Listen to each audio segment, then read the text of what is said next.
আমরা এখন কর্ণফুলী রিভারের উপর উঠবো। মানে ট্রেন এত স্লোলি চলতেছে যে আসলে আপনাদের না দেখালে বুঝতে পারবেন না। কর্ণফুলী রিভারের উপর যে ব্রিজটা আছে, ট্রেনের যে ব্রিজটা আছে, এত স্লোলি চলতেছে। একটু দেখাই, আমরা এখনই কর্ণফুলী রিভারের উপর উঠবো, একটু দেখাই। এই দেখেন অবস্থা, এই যে মানে একবারই স্লোলি চলতেছে। এখন আমরা নদীর উপর উঠে পারিনি, ব্রিজটার উপর উঠে পারিনি। এই যে সামনে ব্রিজ, আমরা উঠবো। দেখেন কত স্লোলি চলতেছে। এটা কর্ণফুলী রিভার, কর্ণফুলী ব্রিজ আর কি বলে। আসলে ফোনটা ওইরকমভাবে পাশে নিয়ে দেখাতে পারতেছি না, কারণ এখানে হাত করার সম্ভাবনা আছে। এখন আর কোনো সমস্যা নাই। হ্যাঁ, এখন আমরা ভালোভাবে দেখাইতে পারবো। কর্ণফুলী রিভারের উপর দিয়ে আমরা যাচ্ছি। এটা দেখেন একদম স্লোলি যাচ্ছে ট্রেন। আমরা আছি এখন কক্সবাজার এক্সপ্রেসে, ট্রেনটাই। এটা কর্ণফুলী, কর্ণফুলী।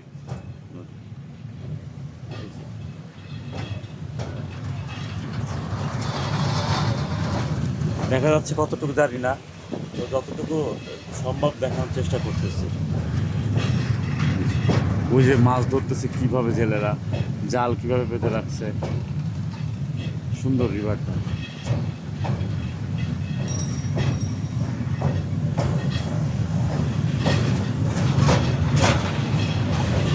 অনেক স্লো যায় ট্রেনের পর দিয়ে।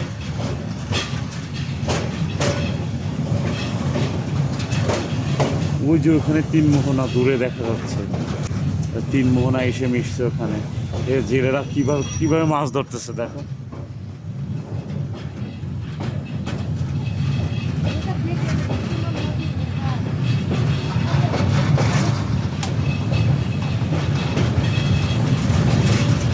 অনেক সুন্দর, অনেক সুন্দর। ট্রেনের গতি অবশ্য আস্তে আস্তে বাড়তেছে। উঠার সময় একটু গতি একদম স্লোলি ওঠে, কিন্তু উঠার পরে আস্তে আস্তে গতি বাড়ে। বুঝি না। হ্যাঁ, এগুলো সব তার, তোমার ওই ডিশ লাইনের তার, তার এগুলো আছে।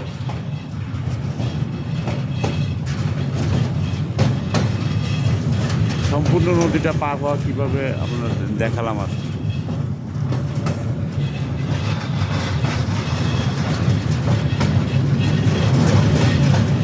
এখন ট্রেনের গতি বাড়তেছে, এখন ট্রেনের অনেক গতি বাড়তেছে।